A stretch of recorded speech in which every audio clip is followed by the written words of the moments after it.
पाकिस्तान के defence minister ने एक वार्निंग दी है इंडिया के लिए। उन्होंने धमकी दी है भारत को कि हम भारत को मलबे तले दबा देंगे, उसके अपने वॉर प्लेन्स के मलबे तले दबा देंगे।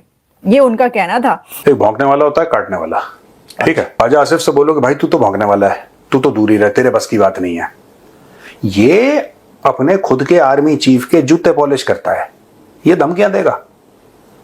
जो बंदा जिसकी इतनी औकात नहीं है कि आर्मी चीफ, जो कि टेक्निकली इससे नीचे है, वो उसको पानी नहीं पूछ रहा, उसको कुर्सी पे बैठने को नहीं बोल रहा। हर जगह आर्मी चीफ जा रहा है। और खाजा, आपने किसी भी civilised country, because Pakistan is a highly uncivilised country, आपने किसी और मुल्क में देखा है ऐसा कि डिफेंस मिनिस्टर जो है उसको कुत्ता नहीं पूछ रहा और आर्मी चीफ हर जगह जा रहा है? धमकी भी सीरियस जगह से आनी चाहिए, नॉट बड़ी नॉन सीरियस चेले चपाटे चमचे टाइप के। अब ये स्टार्ट ये हुआ है कि एक तरफ से जो है वो खबर आती है और दूसरी तरफ से फिर उसको जो है उस धमकी का जवाब दिया जाता है। जो भी होता है ना, वो जिसने भी जवाब देना होता है, वो क्रिकेट में जवाब देना हो, क्रिकेट के कैप्टन ने जवाब देना हो, या फौज ने जवाब देना हो, या मिनिस्टर ने जवाब देना हो, वो आफ्टर 2 डेज इंडिया के आता है वो जवाब। 2 दिन पहले भी तो आप कर सकते हैं, लेकिन 2 दिन के बाद जाग आती है। अच्छा, मैं बड़ी हैरान हुई कि पहले तो ये कह रहे थे कि भाई दिल्ली को निशाना बनाया जाएगा, अडानी को निशाना बनाया जाएगा, अंबानी को निशाना बनाया जाएगा, अंबानी को टारगेट किया जाएगा, दिल्ली को टारगेट किया जाएगा। अब आप कह रहे हैं दूर दराज, तो दिल्ली से जो है वो दूर दराज क्यों चलेगा भाई, इतनी दूर क्यों चलेगा? पहले तो इतनी करीब दिल्ली था। तो मुझे लगता है कि शायद उन्होंने ये कहा हो कि भाई एक सिरे से लेकर तो दूसरे सिरे तक जो है हम टारगेट करेंगे। वरना तो देखे ना, पहले तो उन्होंने कहा जी ऐसे ही असी खलोते हैं तो दिल्ली की खैर नहीं है, तो दिल्ली दूरस्थ, दिल्ली से जो है ना वो बहुत दूर चले गए, वो कह रहे हैं जी दूर दराज तक।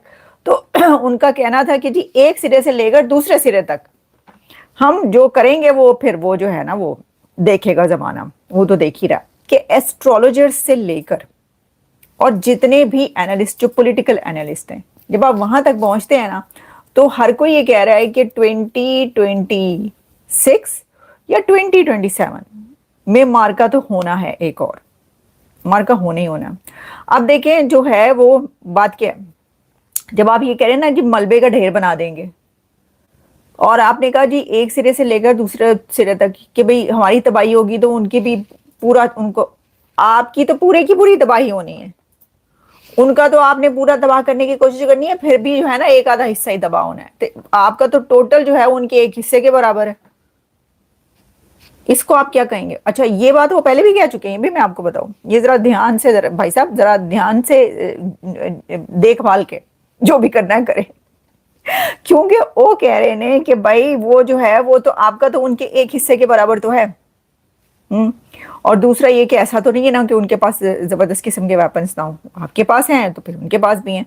अब ये जो है फिर आप देख लें कि जब तक उनकी बहुत ज्यादा तबाही भी जो है आप करने की कर रहे हैं तो एक हिस्सा होगा, लेकिन उन्होंने जो है ना वो तो 3 मिनट लाने ने तो सारा कुछ ठा बा हो जाना क्योंकि आपका तो छोटा सा तो मुल्क है उनके सामने, मुल्क ही कितना आपका उनके सामने, मतलब कंपैरिजन अगर आप इसका करें तो ये कैसे होगा? अच्छा, ये ना वैसे मैं ये बात वैसे ही कर रही हूँ, मतलब ये कोई सेंसिबल एनालिसिस नहीं है जो मैं आपके सामने ये वाला पेश कर रही हूँ, क्योंकि ये बात ही नहीं करनी चाहिए।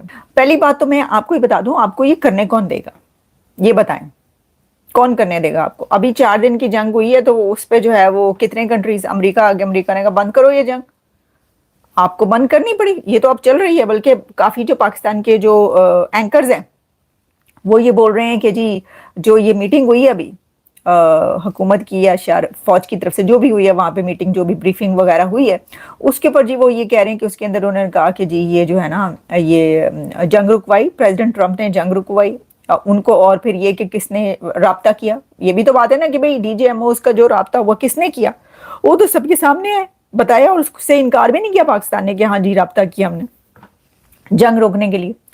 तो ये है बात, ये है असल कहानी। अच्छा जी, ये तो हमने कर दिया। अब जरा क्रिकेट की जंग की हम बात कर लें सर। क्रिकेट की जंग की बात यह है कि 88 रन से, 88 स्कोर से, 88 रन से विमेन क्रिकेट टीम को भी शिकस्त दे दी है, डिफीट कर दिया है इंडिया ने। मतलब इतनी बुरी बदतरीन शिकस्त जिसको कहते हैं ना, वो ये, मैं तो स्कोर और वो उसके जो आदादो शुमार फैक्ट्स एंड फिगर्स हैं वही देखकर हैरान रह गई कि इतना गंदा खेले आप। मतलब कि लड़कियों को बिल्कुल भी खेलना नहीं आता क्या पाकिस्तान? देखिए मैं आपको बताती हूँ क्या हुआ। सर 1 मिनट में आपको एग्जैक्टली बताऊं ना तो आप भी, खैर आपने तो देखा ही होगा, भारत ने पाकिस्तान को 88 रन से शिकस्त दे दी। और फॉर्चुनेटली, उस वक्त तो फॉर्चुनेटली ही होगा ना कि पाकिस्तान ने टॉस जीत लिया। भाई वाह, ये भी वैसे अजीब बात है, वरना तो हमेशा जो मेन टीम है तो हमेशा टॉस हारती है। अच्छा, हुआ ये कि पाकिस्तानी विमेन क्रिकेट टीम ने टॉस जीत लिया। अच्छा, और टॉस जीतते हुए जो है ना उन्होंने किया क्या अपने ऊपर जो है ना खुद ही वो बम चला दिए। वो ये किया उन्होंने कि भारत को बैटिंग की दावत दे दी। भाई आपको नहीं पता कि उनकी बैटिंग, आपने उनके लड़कों की बैटिंग नहीं देखी? जो लड़कियों ने जो है लड़कियों को दावत दे दी, आओ जी बैटिंग करो। फिर वो आई ने, वो उनकी लड़कियां आई है तो उन्होंने धड़ाधड़ चौके छक्के, उन्होंने 10 विकेट्स के नुकसान पर 247 रन बनाए। Can you imagine, 247 run. तो किसकी इसमें जो है ना इतनी मजाल थी, या किसके अंदर इतनी वो थी कि वो 247 ने आपने बनाने थे? मतलब पहले शीशा देख लें आईने में पहले जरा अपने आप को देख लें कि लड़के नहीं बना पाते। जो cricket team, main cricket team है पाकिस्तान की, जो बहुत अच्छी कही जाती है, वो 247 बना सकती है? बताएं मुझे। तो हुआ क्या, जो है वो 247 बनाए उन्होंने, तो वो जो है कोई 159 रन बनाकर आउट हो गए। उन्होंने कहा बस 150 काफी है, बहुत है, 150 कम है, हद होती है, बहुत स्कोर है 150। पाकिस्तानी टीम के लिए तो 150 स्कोर बहुत है, और वो भी विमेन क्रिकेट टीम के लिए 150 तो क्या बात है, बहुत स्कोर उन्होंने कर लिया। आप शुक्र करें 150 पे, वो 100 पे नहीं आउट हो गए, 50 और कर लिए लगा बना के। तो ये हुआ जी। तो ये हमने कहा कि जी उधर भी हारे हैं, तो पहले मेन क्रिकेट टीम हारी है और अब विमेन क्रिकेट टीम हार गई। जय हिंद दोस्तों, स्वागत है आप सभी का हमारे चैनल पर। आप देख रहे हैं इंडिया वेब न्यूज। पाकिस्तान के रक्षा मंत्री ने जो बयान दिया है कि भाई भारत अपने जेटों के मलबे के नीचे दफन हो जाएगा, मतलब क्या मजाक करता है बंदा।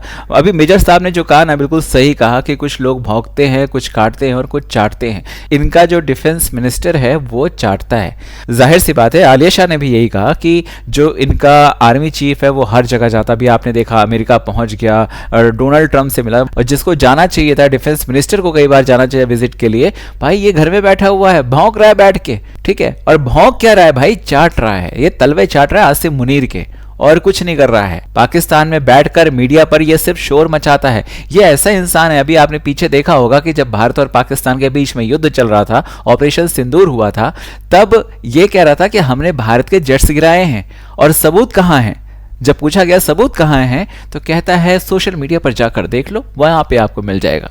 तो ये सोशल मीडिया वाला कुत्ता है जो कि सोशल मीडिया पर बैठकर भौंकता है। भाई हम ना किसी से डरते हैं ना घबराते हैं, हम दिखा सकते हैं, अकल और ताकत दोनों साथ रखते हैं, समझे। और इस बार हमारे आर्मी चीफ ने भी कहा है तैयारी बना के रखो, ठुकाई पक्की है। और जो लोग ये बोल रहे हैं, चाहे वो एनालिस्ट हो चाहे वो एस्ट्रोलॉजर हैं, वो भी कह रहे हैं कि 2026 तक कुछ ना कुछ करिश्मा देखने को मिलेगा। तो भाई हम भी कहते हैं करिश्मा होना चाहिए, और ऐसा करिश्मा होना चाहिए कि पाकिस्तान का जो वजूद है ना, इस धरती से मिट जाना चाहिए। और भाई पाकिस्तानियों, इस शोर शराबे में बहको मत, अपने इस कुत्ते को शांति से बिठा लो, वरना मोदी साहब की वो बात आपको ध्यान में है ना, सुलटता है तो ठीक है, वरना हमारी गोली तो है ही है। सुलटा लो मसला अपने घर का।